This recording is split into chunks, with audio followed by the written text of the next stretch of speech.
ನಮಗೆ ಆಶ್ರಯ ಕೊಟ್ಟ ಮನೆಯನ್ನು ದಿನಕ್ಕೆ 2 ಬಾರಿ ನಾವು ಸ್ವಚ್ಛ ಮಾಡ್ತೀವಿ. ಆದರೆ ನಮ್ಮ ಜೀವನ ಕಟ್ಟಿಕೊಡೋಕೆ ಪ್ರಯತ್ನ ಮಾಡ್ತಿರೋ ನಮ್ಮ ಮನಸ್ಸನ್ನು ವರ್ಷಗಟ್ಟಲೆ ಹಾಗೆ ಬಿಟ್ಬಿಟ್ಟಿದ್ದೀವಿ. ಸ್ವಲ್ಪ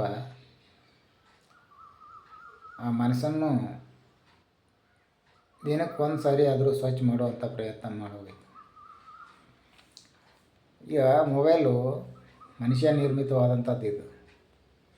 ಇದರೊಳಗೆ ಮೆಮ್ರಿ ಫುಲ್ ಆಯ್ತು ಅಂತಂದ್ರೆ ಮೆಮ್ರಿ ಫುಲ್ ಆದಿಂದ ನೀವೇನೋ ಡೌನ್ಲೋಡ್ ಮಾಡ್ಕೊಳತ್ತಿರೋದು ಹೇಳ್ತೈತಿ, ವಾರ್ನ್ ಮಾಡ್ತೈತಿ. ಏನಂತ, ಈಗಾಗಲೇ ಮೆಮ್ರಿ ತುಂಬೈತಿ, ನೀನೇನಾದರೂ ಡೌನ್ಲೋಡ್ ಮಾಡ್ಕೋಬೇಕಾದ್ರೆ ಇರುವಂಥ ಮೊದಲೇನು ಡೌನ್ಲೋಡ್ ಮಾಡ್ಕೊಂಡೆ ಅದರೊಳಗೆ ಕೆಲವೊಂದಷ್ಟು ಡಿಲೀಟ್ ಮಾಡು, ಆಮೇಲೆ ನಾನು ಹೊಸದನ್ನು ಡೌನ್ಲೋಡ್ ಮಾಡ್ಕೋತೀನಿ ಅಂತ. ಇದು ಮನುಷ್ಯ ನಿರ್ಮಿತವಾದಂಥ ಒಂದು ಮೊಬೈಲ್. ಇನ್ನು ಪರಮಾತ್ಮ ನಿರ್ಮಿತ ಮಾಡಿದ ಈ ಮನುಷ್ಯನ ಜೀವ, ಅದಕ್ಕೊಂದು ಲಿಮಿಟ್ ಐತಿ. ವರ್ಷಗಟ್ಟಲೆ ಇರುವಂಥವೆಲ್ಲ ಕಸನೆಲ್ಲ ಮನಸ್ಸಿನೊಳಗೆ ಇಟ್ಕೊಂಡ್ಬಿಟ್ರೆ ಅದು ತಡೆಯೋದಿಲ್ಲ. ಅದಕ್ಕೆ ಅದನ್ನು